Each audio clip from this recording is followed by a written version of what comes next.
Para los que se añadieron después en la reunión, yo soy Pastor Alejandro Riff de la Iglesia Cristiana Bíblica de Rosario.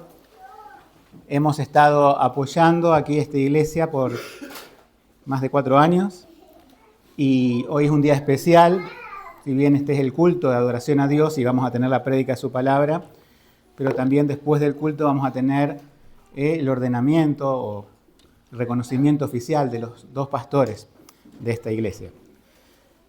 Les traigo un tema a propósito de la Constitución, como manda el Nuevo Testamento de esta iglesia, y también para todos aquellos que nos visitan, para entender esto, de qué se trata la iglesia local. ¿Cuál es el propósito? Así se llama el título, la iglesia local en el propósito eterno de Dios.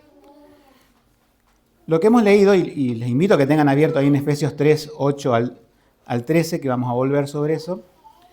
El apóstol Pablo está hablando acerca del Evangelio y está diciendo a quién le confió el Evangelio. Hay una confusión, pienso, hoy de lo que es el Evangelio y a quién Dios le confió la proclamación del Evangelio. El Evangelio es un mensaje simple y directo. Es las buenas nuevas de Jesucristo, es decir, que Cristo vino al mundo, que Dios envió a su Hijo único a este mundo, pero con un propósito de morir en la cruz del Calvario por todos aquellos que creían en Él, a morir por su pueblo. El Evangelio no es otra cosa que Jesucristo.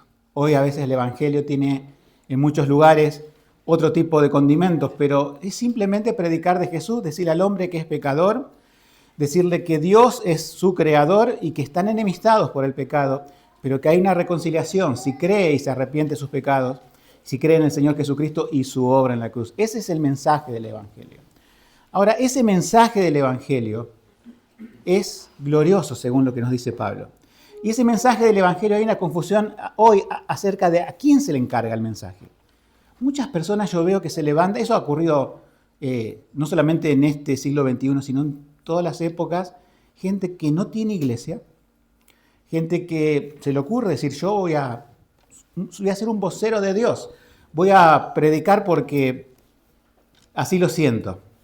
Uno podría decir y aplaudir ese tipo de cosas, decir qué valiente, pero más que valiente es un insolente y es un inconsciente. Porque yo les pongo este ejemplo, esto lo trae un libro que a veces estudia en la membresía de la iglesia. Ustedes conocen lo que son los voceros, ¿verdad? Los voceros presidenciales. Tenemos uno, bueno, no sé si lo tenemos todavía en nuestro país, pero la cuestión es esta, que los voceros presidenciales, ¿sí? ¿Quién es el que le da el cargo de poder decir yo soy el vocero presidencial? Se lo asigna el mismo Estado y el presidente. Imagínense que cualquiera se levanta y dice yo soy el vocero presidencial. Diríamos, pero ¿quién te nombró? Una persona inconsciente y quizás iría presa por hablar en nombre de aquel que no lo nombró. Ahora, imagínense hablar en nombre de Dios y decir, yo soy su vocero. Yo soy un cristiano que no cree en la iglesia local, que hago canales de YouTube, que predico donde yo quiera y a mí nadie me controla. Yo soy el vocero de Dios. Un inconsciente, un insolente y quizás no sea creyente porque Dios no tiene esa clase de ovejas. Dios determinó que su vocero sea la iglesia, no un individuo, no una denominación en especial, no la iglesia de Roma y el Papa, no. Las iglesias locales que entre todas suman una única iglesia universal que Dios planeó en la eternidad. Pero que en la práctica, este vocero, este anuncio, se hace por medio de algo tan sencillo como esto que está hoy acá en Villaguay, una iglesia local. Pablo le escribe a una iglesia local. ¿Cómo se llama esa iglesia? Éfeso. Se identifica con el nombre de la geografía de la ciudad, ¿no? Pero esa iglesia, Pablo le dice, ustedes tienen la responsabilidad de anunciar las inescrutables riquezas de Cristo. Yo quiero que te veas el versículo 8 para ir desarrollando el mensaje. Dice, Pablo, el apóstol Pablo, que ahora está en prisión, que ayudó a esa iglesia y le escribe, una carta y dice: a mí, el más pequeño de todos los santos, me fue dada esta gracia de anunciar entre los gentiles, y escuchen bien, el evangelio de las inescrutables riquezas de Cristo. Bueno, Pablo, pequeño, quizás haciendo honor a su nombre, algunos dicen que era bajo de estatura, no creo que sea tanto eso. Él se consideraba pequeño e indigno de llevar el ministerio de predicar el evangelio porque dice: yo perseguía a la iglesia de Dios. Si alguno aquí es nuevo y no conoce, el apóstol Pablo, antes de ser apóstol y de ser, que eso quiere decir también la palabra, ser un enviado de Dios para predicar el evangelio a los no judíos, es decir, a los gentiles, él perseguía a la iglesia en el territorio judío. Él era un enemigo de la iglesia. Y en un momento que va persiguiendo a la iglesia y va camino a una ciudad llamada Damasco, Cristo mismo se le presenta y le dice: ¿por qué me persigues a mí? Y Saulo, que es su nombre original de Pablo, diciendo: no, ¿qué quieres que haga, Señor? Y primero reconoce que es Dios, pero Jesucristo dice: ¿por qué me persigues a mí? Porque perseguir a la iglesia es perseguir a Jesucristo. Entonces, ahí le está demostrando Jesús, y también en el registro de la palabra a todos, su iglesia es su iglesia. Dice Jesús: es mi iglesia. Y cuando persigue a cualquiera más pequeño de esta iglesia, ¿sí?, vas a ser responsable. De hecho, Pablo presenció, aparte de arrestos, una muerte, la muerte de Esteban, primer mártir de la iglesia, nos relata el libro de Hechos. Entonces, Dios salvó a Pablo, tuvo misericordia. Pablo, después de eso, la historia no la voy a hacer ahora porque es muy larga, pero se arrepintió, creyó en el Señor Jesucristo y de ser un perseguidor de la iglesia, ahora fue uno de los principales predicadores. Pero él reconoce que es el más pequeño de todos, porque persiguió a la iglesia, pero también reconoce que él funda iglesias con el propósito de que esas iglesias den a conocer, ¿qué cosa? El evangelio. ¿Qué es el evangelio? Las inescrutables riquezas de Cristo. Hay varias iglesias en esta ciudad, hay varias iglesias en esta provincia, hay varias iglesias en este país, hay varias iglesias en América Latina, hay varias iglesias en el mundo.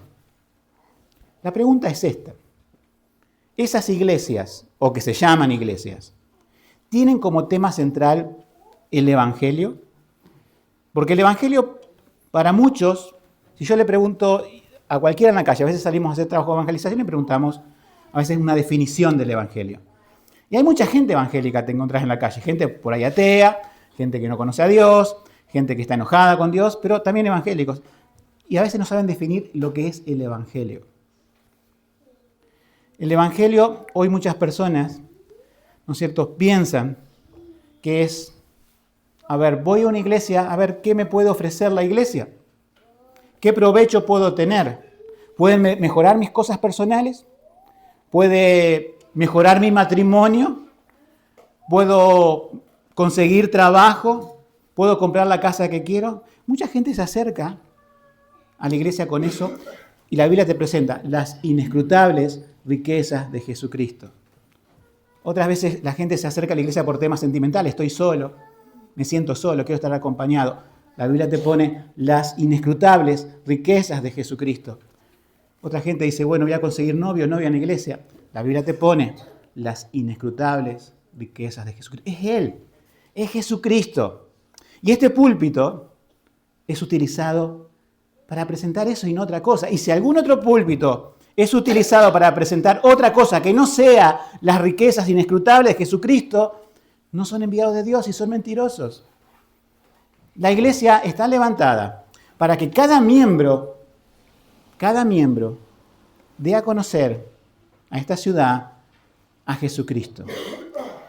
Y los miembros reciben como parte semanal, como alimento semanal, muy importante, la predicación de este púlpito, y se presentan las inescrutables riquezas de Jesucristo.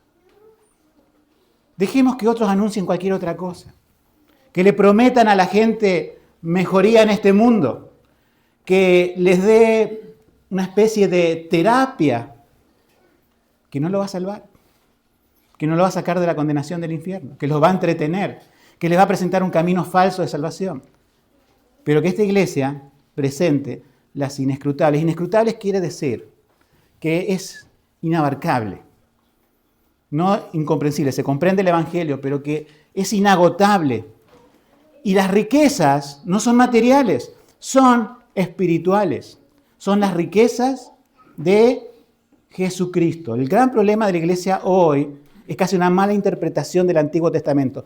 Todas las promesas del Antiguo Testamento la toman como promesas materiales, pero son promesas espirituales. Es decir, no son las promesas materiales hechas a un Israel geográfico, que ahora yo como argentino dice, Dios está obligado a bendecirme y todo lo que pisare la planta de mi pie será mío. No, estás interpretando mal la Biblia. ¿Por qué? Porque no se centra la predicación en Jesucristo. Muchos interpretan mal el Antiguo Testamento porque no ven a Jesucristo en el Antiguo Testamento. Porque en los púlpitos se enseña otra cosa, que vuelvo a repetir, no son las inescrutables riquezas de Jesucristo.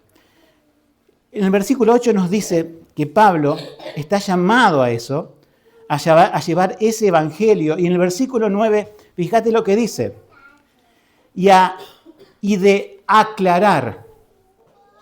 ¿Por qué aclarar? Porque estaba confuso. A todos, cuál sea la dispensación del misterio escondido desde los siglos en Dios, que creó todas las cosas por Jesucristo. Uno necesita aclarar algo cuando está confuso, cuando no está claro, cuando está oscuro. ¿A qué se está refiriendo Pablo aquí? ¿Qué misterio escondido? ¿Por qué esto involucra a todos los siglos? Bueno, porque hay una cuestión muy importante aquí. Durante siglos anteriores, ¿sí?, Dios se revela y escoge un pueblo para revelarse llamado Israel. Elige a Abraham, se multiplica este pueblo, está en Egipto, es cautivo, Dios los libra de los egipcios, pasan por el desierto, muere la mayoría en el desierto, Dios los introduce en una tierra prometida, en Canaán, después le da profetas, le da jueces, después le da reyes a pedido del pueblo y más profetas. Y Dios a través de ese pueblo hace esta revelación. Voy a enviar el Mesías que va a solucionar el problema del pecado. Y van a ser de ese pueblo, Israel. Y es así que Dios envió a profetas. Y todos los 39 libros que tenemos en el Antiguo Testamento apuntan no a Israel, sino al que nacería en Israel, a Jesucristo. Pero no se entendían bien.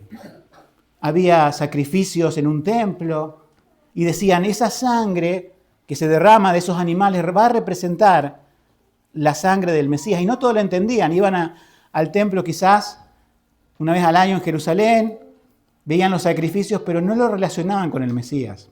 Como hay mucha gente hoy que dice ser cristiana y no se relaciona con Cristo y la Escritura. Todo eso que estaba en el templo, primero en el tabernáculo, después en el templo, todas esas ceremonias que uno dice, pero cuando va al Antiguo Testamento, ¿por qué el detalle de todas esas ceremonias? Porque era un misterio que se estaba revelando y que en un momento de la historia Dios iba a enviar a su Hijo Jesucristo y todas esas ceremonias, incluso la de la muerte de los animales y muchas más cosas como la quema del incienso, etc., iban a tener un significado que no se entendía plenamente hasta ese momento, pero que iba a ser revelado en la aparición de Jesucristo. Otra cosa más. Israel se le reveló el único Dios, o sea, una religión monoteísta. A pesar de que ellos tenían Baales, Dios los castigó, los envió a Babilonia, fueron cautivos, volvieron monoteístas, nunca más tuvieron ídolos, ¿sí? Pero en ese monoteísmo, es decir, un único Dios, ellos no sabían cómo era la composición, podemos decir, de lo que nosotros conocemos hoy como la Santísima Trinidad. Un Dios único, sigue siendo un único Dios, pero en tres personas, Padre, Hijo y Espíritu Santo. Y Cristo y el Evangelio vienen a revelar más de Dios, más del plan de salvación, y viene a revelarse Dios mismo encarnando. La encarnación, o sea, la segunda persona de la Trinidad, existiendo eternamente, viene en ese año cero que nosotros conocemos, por eso estamos en el 2026, porque contamos desde el nacimiento de Jesucristo. Viene la segunda persona de la Trinidad y toma naturaleza humana. Verdadero Dios y verdadero hombre, con el propósito de ir a la cruz. En Jesucristo se entiende el plan eterno de Dios, de todo eso que reveló en el Antiguo Testamento, por qué creó al mundo, por qué el hombre cayó en el Edén, por qué Dios escogió un pueblo y le mostró a través de profetas y enviados su voluntad, por qué este pueblo, ¿qué hizo cuando lo tuvo a Jesucristo caminando por sus calles? Lo mandó a la cruz, junto con los romanos. ¿Por qué conspiraron? Pero la Biblia nos dice en otra parte que ese era el decreto de Dios. Y que lo que pensaban que fue un accidente o fue algo que no se pudo evitar, en realidad fue el propósito eterno de Dios de que Jesucristo muriera en la cruz y que al tercer día resucitara y que se estuviera apareciendo y luego fuera, como está hoy, a la diestra de Dios, llevado a la diestra de Dios. Nosotros vemos que ahora Pablo, el más pequeño de todos los santos, tiene el Evangelio, lo entiende, lo anuncia, pero le dice que es la iglesia que tiene que aclarar. Él dice, aclara cuál es este misterio escondido que ahora es revelado.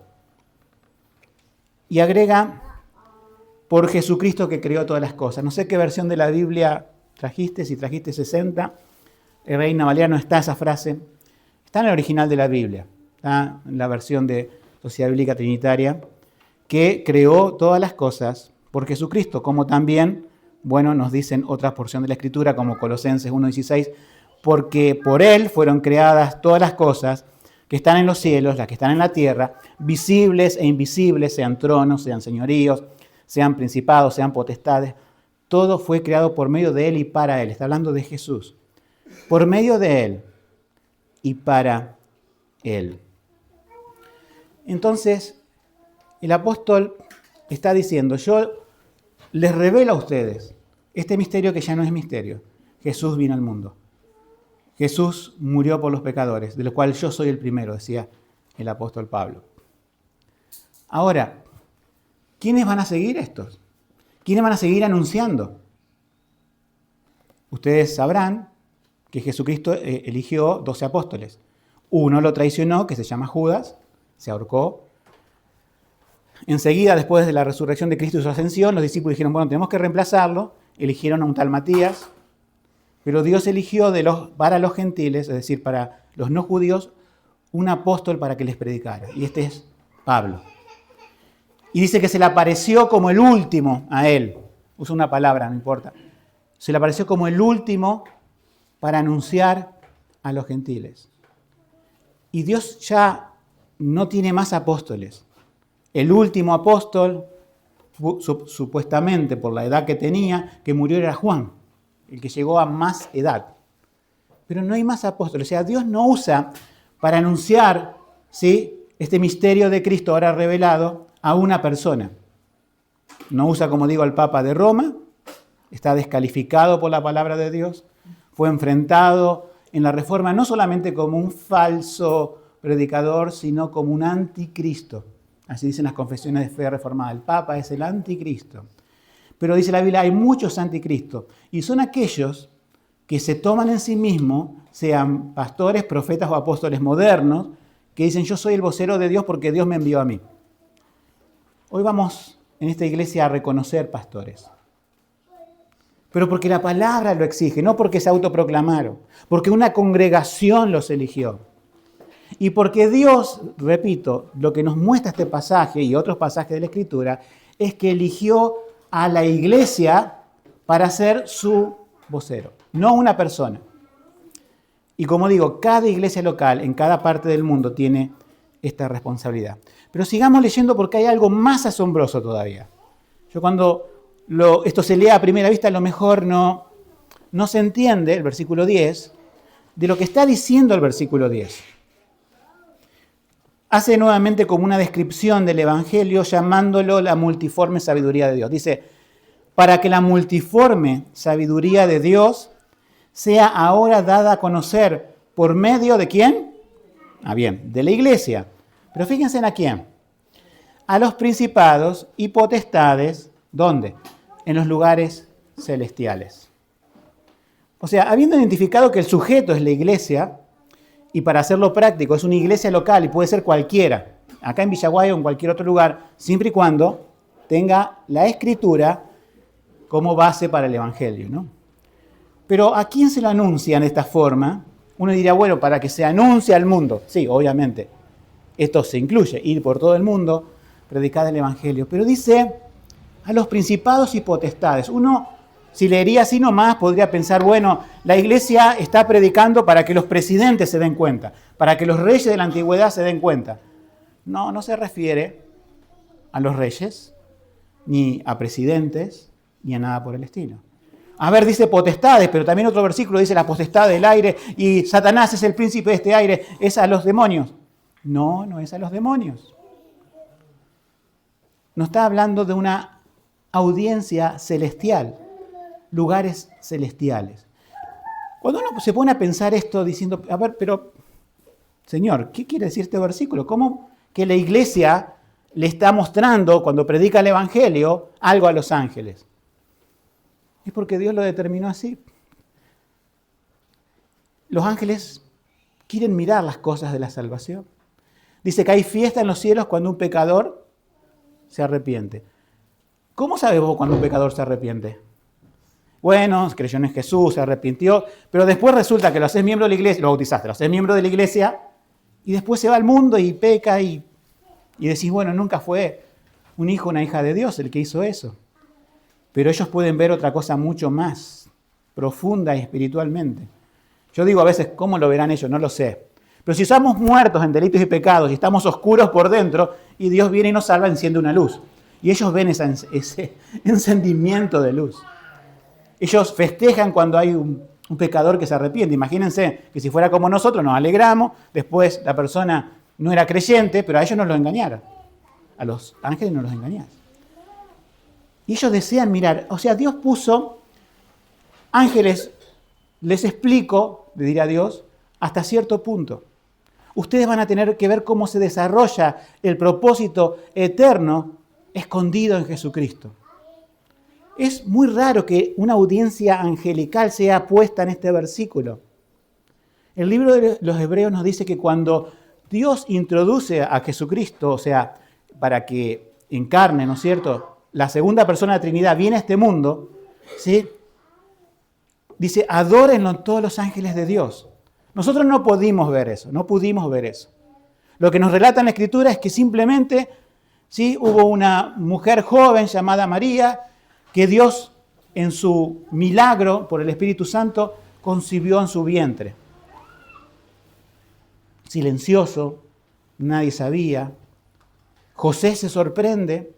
Dios le envía un ángel diciendo, bueno, la sorpresa es que Dios es el Padre, pero celestialmente hay todo un panorama como una película de una introducción de la segunda persona de la Trinidad encarnando y todos los ángeles adorando.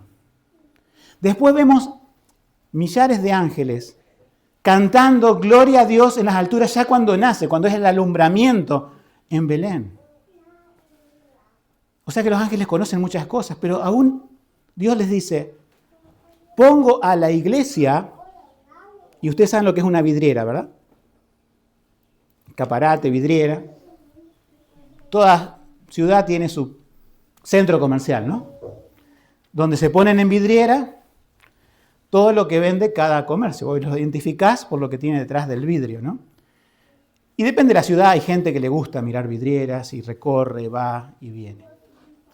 Ahora, para poner un ejemplo, ¿no?, una ilustración, Dios pone a la iglesia como una vidriera. Esta vidriera es vista por el mundo, obviamente. En otra parte de la Escritura nos dice también metafóricamente, ustedes son como si fuera una carta leída por todos y sabida de todos. O sea, todos lo están leyendo, decía Pablo a una iglesia. Pero acá, los que se acercan a la vidriera, extrañamente son los ángeles. Los ángeles. Si no, fijémonos, dice, sea ahora dada a conocer por medio de la iglesia a los principados, potestades y lugares celestiales. Si me permiten, hagamos esta metáfora de la vidriera, ¿sí? No es así, sabemos. Los ángeles son seres espirituales, Dios lo ha puesto al cuidado a veces de su iglesia. No tenemos que adorarlo, no tenemos que orarle, nada raro, ¿sí? No hay que hacer culto a los ángeles, eso está prohibido por la palabra. Pero lo que nos está mostrando aquí, yo, como si me pusiera en lugar de un ángel, diciendo, esta vidriera de la Iglesia Bíblica de Villaguay, ¿qué está haciendo? Si nos remontamos hace 4 años, eran algún grupito, y en el camino varios se convirtieron por la gracia de Dios. O sea que pudieron ver en esa vidriera nuevos nacimientos, no nacimientos naturales, ¿entiende? Que también eso es causa de gozo, sino nacimientos espirituales. En algún momento, y yo también pienso en la iglesia donde pastoreo, los ángeles hicieron fiesta por personas que se salvaron, fueron viendo en esa vidriera. Pero ¿qué más fueron viendo en esa vidriera aparte de los nuevos nacimientos espirituales en Cristo? El crecimiento espiritual, la forma en que predican, la forma en que enseñan, las luchas del pecado, lo débiles que somos y cómo la gracia de Dios nos auxilia en medio de la debilidad. Ha visto seguramente los ángeles en esa vidriera, seguirá viendo las oposiciones de personas que rechazan el Evangelio. Aún en otras vidrieras ven la persecución de la iglesia, ven los mártires muriendo por el nombre de Jesucristo. Las vidrieras son tantas como las iglesias locales alrededor del mundo. En unas van a poder ver gente que no es perseguida, pero que tiene sus luchas.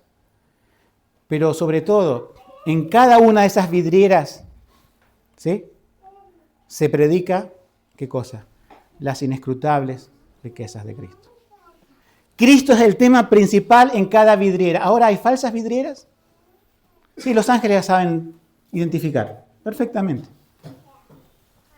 Cuando se toma el nombre de Cristo en vano, cuando se levanta una iglesia no conforme a la Escritura, sino de acuerdo al pensamiento de alguien que le vino o de varias personas, cuando no se predica la palabra de Dios, cuando el centro no es Cristo, sino que es el hombre, los ángeles obviamente dicen, no, eso no es una vidriera. Ahí no se prende una luz. Y si se prende una luz, es por misericordia de Dios, porque tiene la palabra de Dios, pero a veces no se prende por una predicación que está totalmente ajena a Cristo, donde Cristo no es el centro. Dios honra su palabra, convirtiendo gente con su palabra, porque dice que la fe verdadera, viene por el oír, y el oír viene por la palabra de Dios, no por anécdotas, no por revelaciones propias, no por mi simpatía o carisma, sino por la palabra de Dios. Esas vidrieras falsas donde lo que se muestran son los protagonistas como los hombres, como si fueran actores de película. Y aparecen en... Fíjense en Pablo. Pablo, ¿no podría ser el mayor de todos? ¿No podría ocupar como un flyer de película el apóstol Pablo? Sin embargo, él dice, yo me salgo de esa foto. Soy el más pequeño de todos. No soy digno de ser apóstol porque perseguía a la iglesia de Dios, dice en otro pasaje. Pero pongo en el centro a Jesucristo.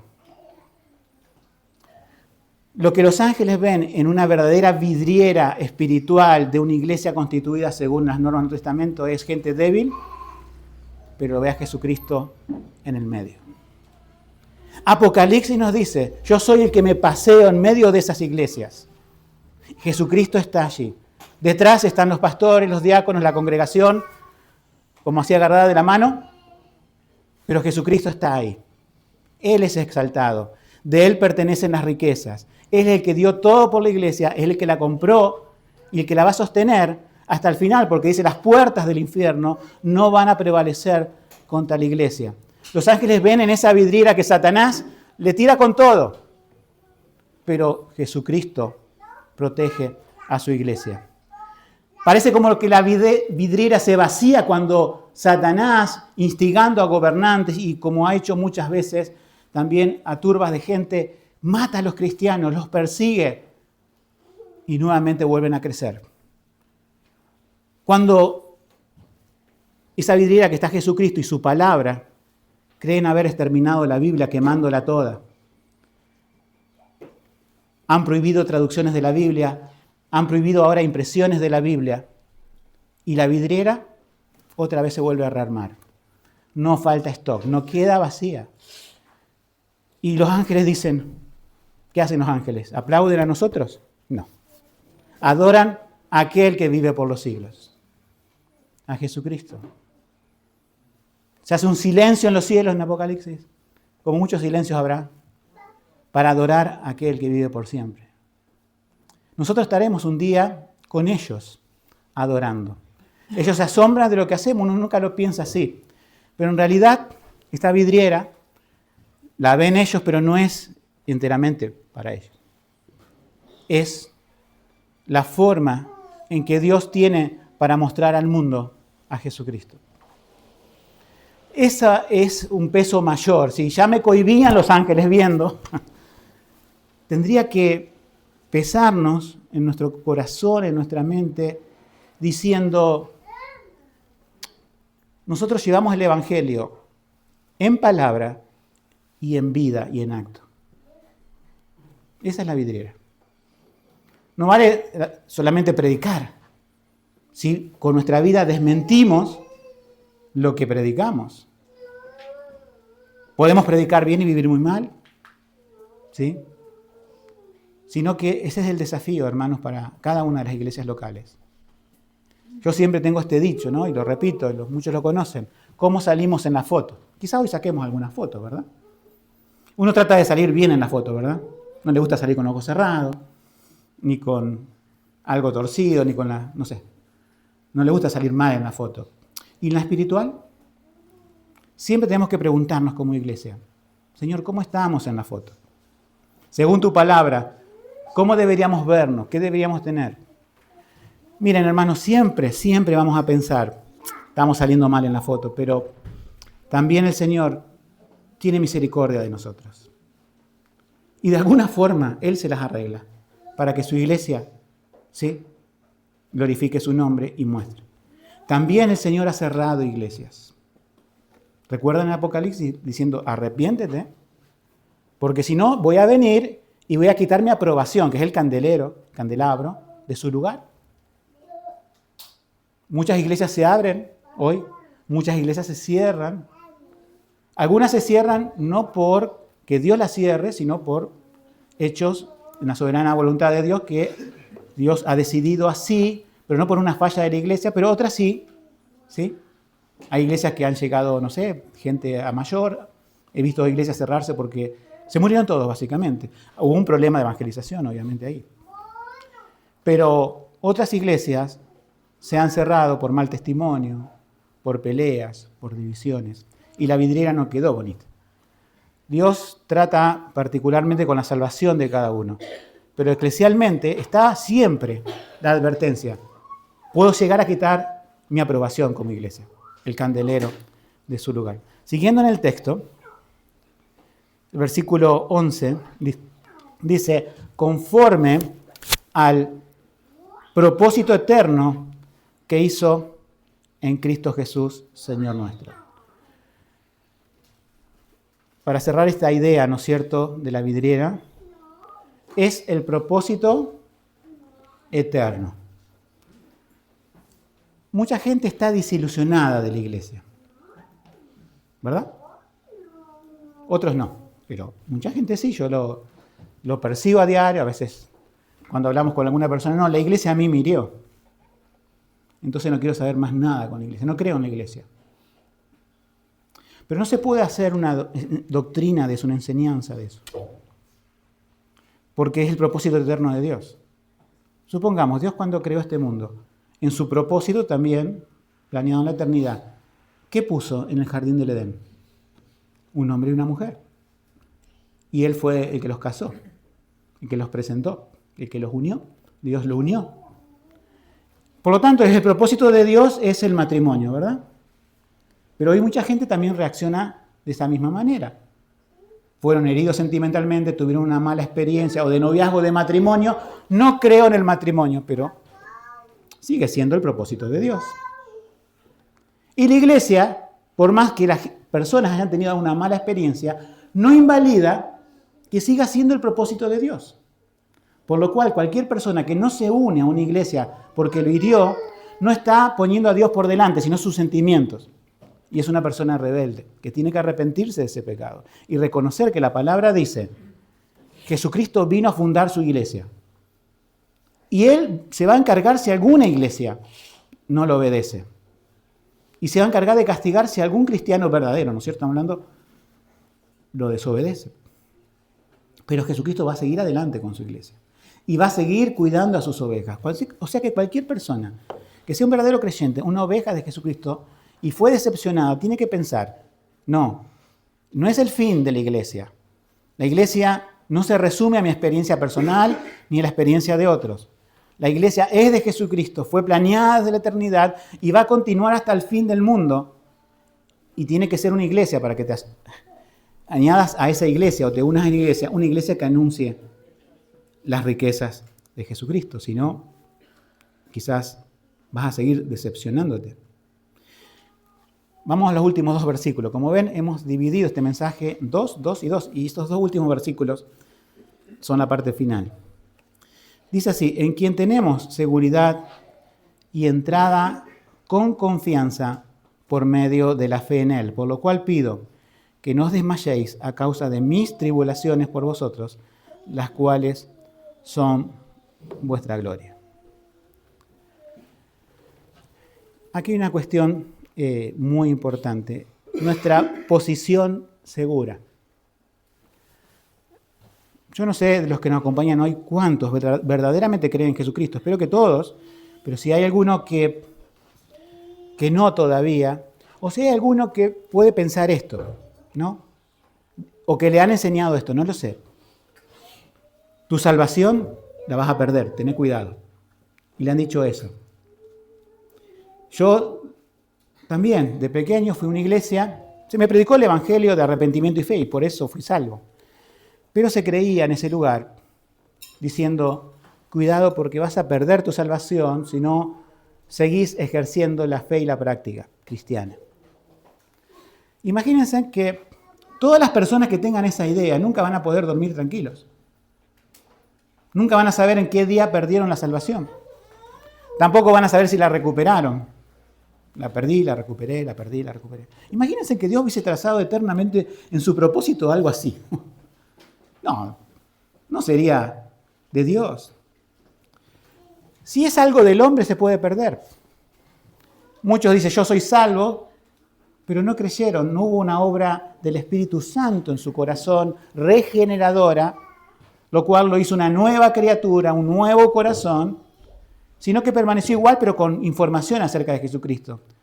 Y después se fue al mundo. Claro, no es que perdió la salvación, no, porque no se pierde. Es que nunca la tuvo. Porque la Biblia nos dice claramente, Jesús le dice a Nicodemo claramente: lo que es nacido de la carne, carne es; lo que es nacido del Espíritu, Espíritu es. Si nacés del Espíritu, ¿vos creés que Dios te va a perder? Y si yo decido apartarme, si ya cambió Dios tu corazón, ¿por qué vas a decidir apartarte? La persona que decide apartarse y piensa así es porque nunca conoció a Dios. Aquel que conoce las inescrutables riquezas de Jesucristo dice: de esta no me voy más. Por voluntad, pero por el Espíritu Santo que mora en él. No puedo dejar de creer lo que he recibido. Sí, los creyentes se pueden desalentar. Sí pueden caer en pecados y Dios va a castigarlo como hijos. Sí pueden fallarle a Dios. Pero Dios permanece fiel a su propósito eterno. Porque nos recuerda esto: tenemos libre entrada, no por nuestras obras, sino por la obra de aquel que murió en la cruz. Si Dios nos acepta, no es porque fui buenito, ni porque trato de cumplir los mandamientos, sino porque puse mi fe en Jesucristo. Y esa fe que me dio Dios hace que después, ante los mandamientos de Dios, yo sienta el deber moral de guardarlos. No para ganarme la salvación, no. No para seguir reteniéndola, no. Sino por su santidad, por su honor, por su gloria. Tenemos, por Jesucristo, esta libre entrada. Es el Evangelio, la seguridad, con confianza, por medio de la fe. La fe no son espectacularidades de milagro. La fe no son, oh, Dios me sanó de esto. La fe es creer en el Señor Jesucristo como tu Salvador. Y esa fe que te la dio Él va a perseverar hasta el último momento de tu vida. ¿Tenés esa fe? ¿Tenés esa fe salvadora? No te estoy preguntando si tu fe es que cree que Dios puede hacer cosas. No. ¿Cambió tu vida? ¿Abandonaste tu antigua vida? ¿El pecado? ¿Podés decir que en algún momento de mi vida nací de nuevo? Es como un cambio. El que está en Cristo, nueva criatura es. No es un hecho que pasa desapercibido. No es una mejora del carácter leve. Es un cambio total y radical que ocurre un día en la vida, como si fuera un nacimiento. La fecha de tu cumpleaños se puso porque naciste un día. Y espiritualmente, la persona que es creyente nace en un momento de su historia, en un instante, por la palabra de Dios y por el Espíritu Santo. Y la persona a lo mejor en ese momento no entiende todo lo que pasa, sabe que cree en Cristo, sabe que es un pecador, se arrepiente y después entiende de que todo fue una obra de Dios a su alrededor, orquestada desde antes de la creación de este mundo. Y que Dios pone a la persona en una iglesia para que por medio de esa predicación en conjunto de esa iglesia local sean anunciadas las riquezas de Jesucristo. Versículo 13. A la congregación. Por lo cual, dice Pablo, ¿no?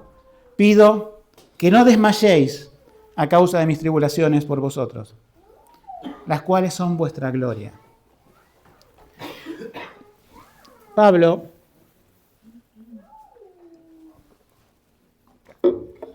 está diciendo esto, porque pudo haber pasado, ¿no? Pudo haber pasado. Él ayuda a la fundación y al mantenimiento de la iglesia en Éfeso, una ciudad bastante grande, una ciudad llena de idolatría, donde casi los apedrean por denunciar a una diosa Diana de los Efesios. ¿Recuerdan? Libro de Hechos. Pablo ya no está con ellos. Es más, está no en una cárcel transitoria, está en Roma. Y ellos pueden pensar, no está más nuestro apóstol Pablo. ¿Qué vamos a hacer?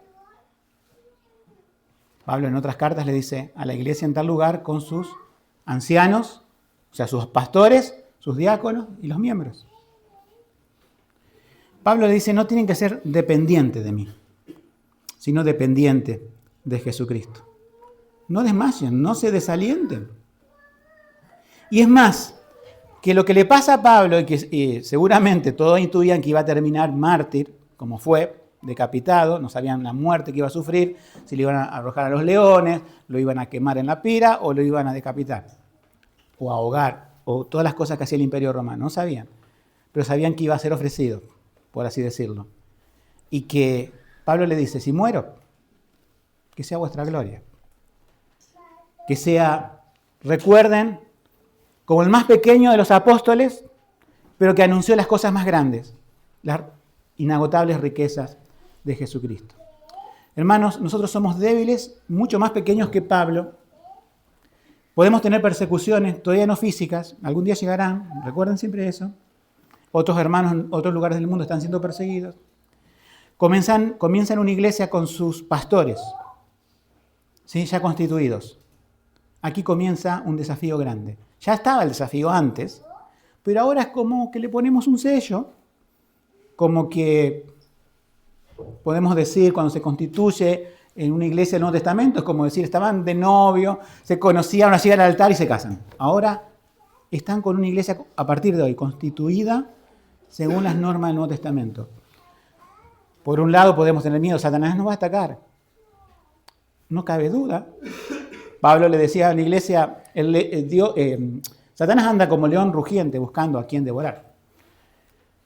Pero siempre se recuerdan las palabras de Jesucristo, no prevalecerán con mi iglesia.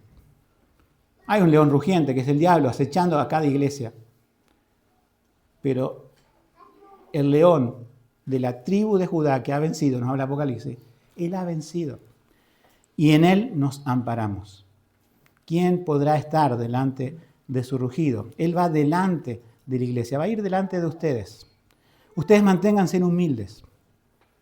Es la humildad. Dios resiste a los soberbios, pero da gracia a los humildes. Manténganse unidos. Unidos sobre todo. Esa es la esencia.